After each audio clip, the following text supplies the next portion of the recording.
Welcome to my channel, Stories Hub. आज की कहानी आगरा लाल किला, विश्व धरोहर स्थल। आगरा लाल किले पर कई राजाओं ने शासन किया है, इसलिए इस किले में कई बदलाव होते रहे हैं। इस किले पर महमूद गजनवी की सेना ने 1080 ई में आक्रमण किया और इस किले पर कब्जा कर लिया। किले पर आक्रमण करके किले को कई जगहों से तोड़ दिया गया। जब सिकंदर लोदी 1487 से 1517 दिल्ली सल्तनत का पहला सुल्तान बना और जब सिकंदर लोदी आगरा गया तो उसने इस किले को देखा और इस किले के महत्व को समझा। फिर सिकंदर लोदी ने 1504 ई में इस किले की मरम्मत करवाई। मरम्मत के बाद सिकंदर लोदी इसी किले में रहे। कुछ वर्षों के बाद सिकंदर लोदी ने 1506 ई में इसे अपनी राजधानी बनाया। राजधानी बनाने के बाद सिकंदर लोदी ने यहीं से देश पर शासन करना शुरू किया। लंबे समय तक शासन करने के बाद सिकंदर लोदी ने 1504 ई में इस किले की मरम्मत करवाई। इसी किले में 1517 ई में सिकंदर लोदी की मृत्यु हुई थी।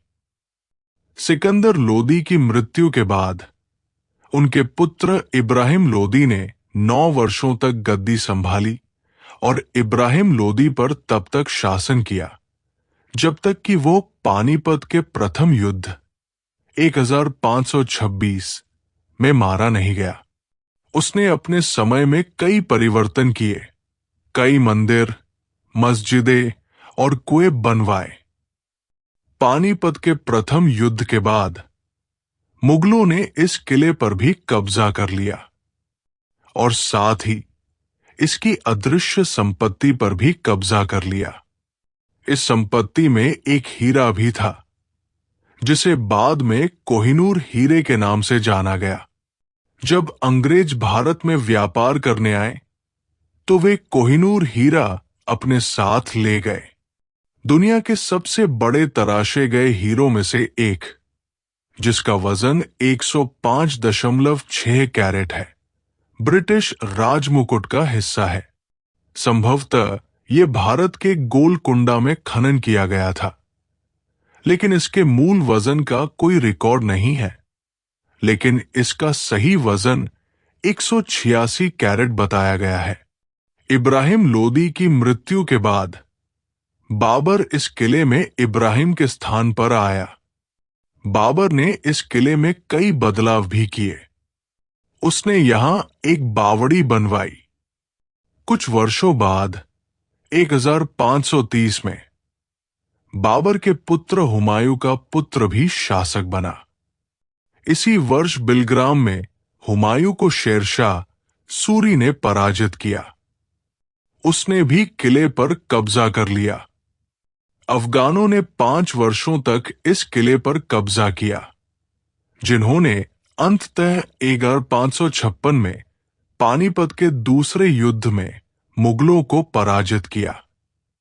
इसकी केंद्रीय स्थिति को देखते हुए अकबर ने इसे अपनी राजधानी बनाने का निर्णय लिया और 1558 में यहां आया।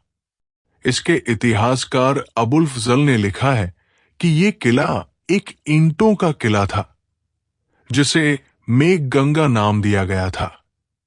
तब यह जर्जर अवस्था में था और अकबर को इसे फिर से बनवाना पड़ा, जिसे उसने लाल बलुआ पत्थर से बनवाया।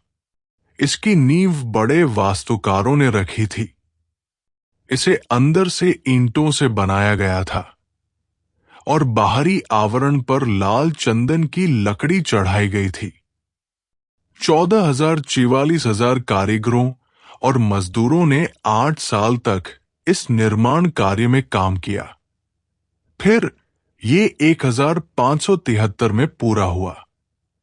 अमर सिंह द्वार आगरा के लाल किले के 2 प्रवेश द्वारों में से एक। आगरा के किले की दीवारों की ऊंचाई लगभग 110 फीट है। किला चारों ओर ऊंची दीवारों से घिरा हुआ है। किले के अंदर जहांगीर महल है जो बेहद खूबसूरत है। इस किले का निर्माण अंदर से बेहद अद्भुत तरीके से किया गया है।